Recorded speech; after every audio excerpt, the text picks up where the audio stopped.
javob berishadi. Sizga yana bitta savol. Mana Nasiba opamni shu aytilgan narxdan, misol uchun bemorga aytilgan narxdan agar Nasiba opamda Xudo ko'rsatmasin, jigar bo'yicha nimadir muammo chiqib qolganda, banisidan oshiqcha pul chiqqanda, o'zi bu insonga yordam berib operatsiya qildirdingiz. Qo'lingizdan nima kelardi agar oshiqcha pul chiqqanda? O'ziga aytarmidingiz yo yordam qilarmidingiz?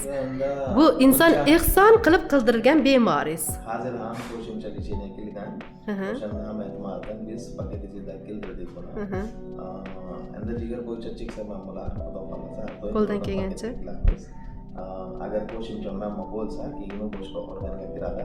O'sha boshqa vrach kiradi. Boshqa organdagi. Lekin harakat qilguncha, yordam qilguncha o'sha qo'ymayman. Xudo xolasa kasallarga yordam qilaman. Menga ham pul topish oson emas, qiyin ekan. Yana bitta savolda sizga gapingizni bo'ldim. Endi mana shu oshiqcha pul chiqqanlarga siz yordam qilmasdan ba'zida pulni to'latgan bemorlarimiz shunaqangi duo beradiki, tasavvur qila olmaysiz. Xursandchilik ichidan to'lib toshib ketadi. Atak yordam qilgan bemorlarimiz ko'nglida g'arazlik, bir boshqacha niyatlari bo'ladi-da. Nima deya olasiz shunaqalarga? Siz qanday o'ylaysiz o'sha insonlarni? Bu insonlarning fikri bo'ladi. Hamma odamlarning har xil fikri bo'ladi. O'sha fikrlarga siz hech nima qila olmaysizlar. Endi yordam berganingizda, o'sha insonga yordam berganingizda mamnun bo'lasizmi yo demak, menga o'xshab pul to'latganimda bo'lar ekan degan fikr o'tadimi, o'tmaydimi? O'tadi, lekin baribir o'sha pullarni boshqa narsaga ishlatsa ularga foydali o'sha narsa. Alloh uchun qilasiz yordamni, to'g'rimi? U yordam aytib bo'lmaydi, kim uchun kelishadi. Hozir Nasiba opamning holati, umumiy holati yaxshi. Xudoga shukr, yaxshi, umumiy holatlar hammasi joyida. Javob olishyapti, u bo'ldi darmonlar ichib turadi. Xudo xolasa yaxshi bo'ladi. Hozir mana Qirg'iziston davlati, Buxorolardan, Tojikistonlardan bemorlaringiz bor. Endi ular boshqa, O'zbekistondan ko'ra boshqa nimadan, davlatdan. Endi misol uchun Qirg'izistonlik kelgan bemorlaringizda ham nimadir muammo bo'lsa, shu o'zbekistonliklarga o'xshab yordam qila olasizmi?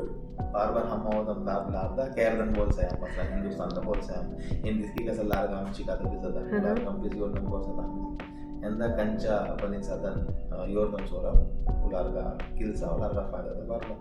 O'sha narsa yordam biz tomonidan ham bo'ladi. Chunki biz ularga chiroyli qilib yo'l ko'rsatyapmiz, yordam ko'rsatyapmiz ularga. Shu narsa. Maqsad shu. Hammalar yaxshi bo'lsin. Kamdan kam pul ketsa, shuncha yaxshi. Rahmat. Sog' bo'ling. Ancha yaxshi tomonga o'zgarib ketgan ekan. Keyin hozir o'sha mana hozir palataga chiqqandan keyin infeksiya bo'lgan-a?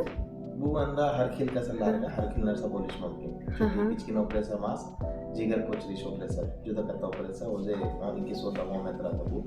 Buni ko'proq tomiklar bo'ladi, o'shanda portalgina, gepatik arteriya, ko'proq tomiklar bo'lishadi, uni bo'ladi. Undan keyin har xil narsa, o'sha infeksiya bo'lishi mumkin yoki tomiklarda trom bo'lishi mumkin, yana boshqa muammo bo'lishi mumkin. O'sha hisobga bir infeksiya bo'ldi, lecheniya keldi. Lekin o'sha hamma narsa qo'shimcha lecheniya bo'lgan, bu ham paket ichida keltirdik.